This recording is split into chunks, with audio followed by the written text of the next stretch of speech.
जय श्री कृष्ण प्यारे भक्तों, आपका हमारे चैनल मीनाक्षी गोयल भक्ति में स्वागत है।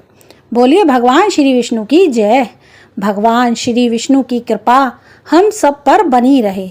हम पुरुषोत्तम मास महात्म सुन रहे हैं और आज पुरुषोत्तम मास महात्म का 29वां अध्याय सुनेंगे।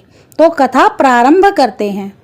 जब उस पापी वानर करदय ने अपना शरीर त्याग दिया, तब भगवान श्री कृष्ण के देवदूत पुण्यशील और सुशील आए और बोले कि हे महाभाग, अब विलंब क्यों करते हो? चलो हम तुम्हें गोलोक लेकर चलेंगे, जहाँ पुरुषोत्तम भगवान का सानिध्य प्राप्त होता है। यह सुनकर करदय अत्यंत विनम्र होकर बोला, हे प्रभु, मैंने जीवन भर अनेक पाप किए हैं, मुझ पापी का उद्धार कैसे हुआ?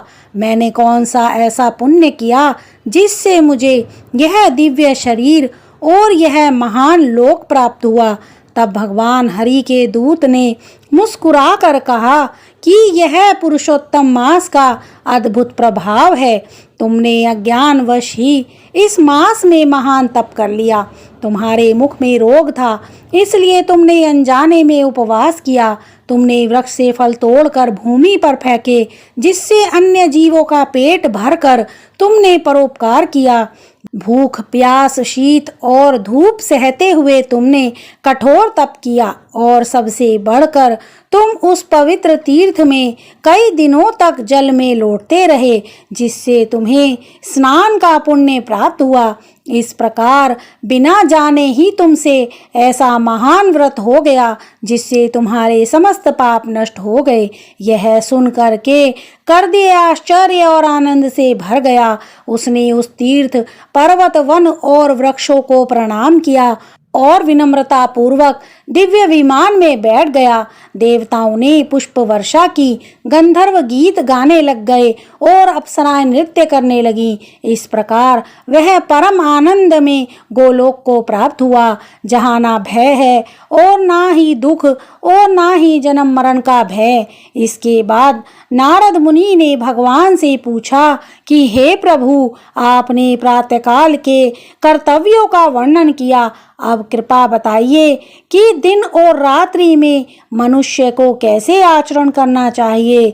तब श्री नारायण ने गृहस्थ धर्म का उपदेश देते हुए कहा कि मनुष्य को संध्या, तर्पण और 5 महायज्ञ करना चाहिए। अतिथि को देवता मानकर उसका सत्कार करना चाहिए। भिक्षु ब्रह्मचारी को पहले भोजन देना चाहिए। स्वयं शुद्ध और संयम पूर्वक भोजन करना चाहिए।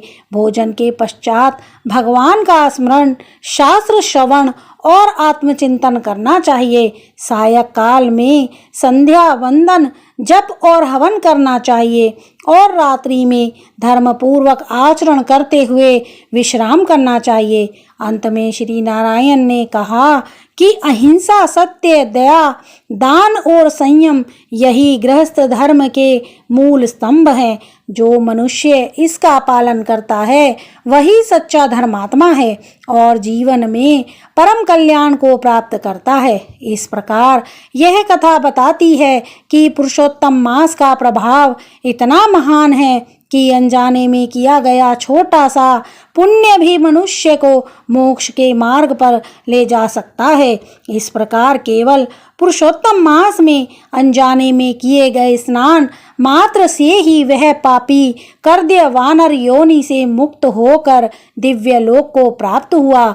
जब बिना समझे पुरुषोत्तम मास के सेवन हो जाने से इतना फल मिला है, तो मनुष्य इस पुरुषोत्तम मास के उत्तम महत्व को जानकर श्रद्धा से विधि पूर्वक पालन करे तो उसका क्या कहना है।